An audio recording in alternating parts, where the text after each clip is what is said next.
भोजपुरी की नई जानकारी के लिए हमारे साथ जुड़े। ये लाल रंग का सब्सक्राइब बटन क्लिक करें और बेल आइकन को दबाएं, जिससे नई वीडियो की जानकारी आप तक पहुंच जाए। जान लीजिए, सब्सक्राइब करना बिल्कुल फ्री है। सुपरस्टार खेसारी लाल यादव यूं तो भोजपुरी इंडस्ट्री के टॉप के सुपरस्टार कहे जाते हैं। हम आपको बता देना चाहते हैं, खबर आ रही है सुपरस्टार खेसारी लाल यादव के साथ अमरपाली दुबे का एक गाना होने वाला है। जी हाँ दोस्तों, अमरपाली दुबे के साथ खेसारी लाल यादव का एक आइटम सॉन्ग हमें जल्द ही देखने को मिलेगा।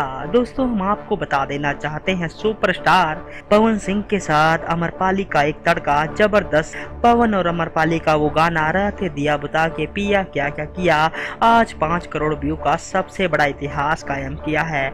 तो दोस्तों, प्रोडक्शन नंबर 3 में बताया जा रहा है अमरपाली दुबे का एक आइटम सॉन्ग देखने को मिलेगा। देखना बड़ा ही दिलचस्प होगा कि आखिर आइटम सॉन्ग बॉक्स ऑफिस की दुनिया में क्या धमाल करता है।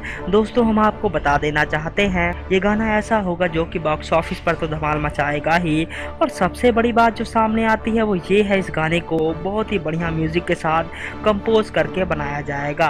देखना बड़ा ही दिलचस्प होगा कि बॉक्स ऑफिस की दुनिया में आखिर ये गाना क्या धमाल कर पाता है। धन्यवाद।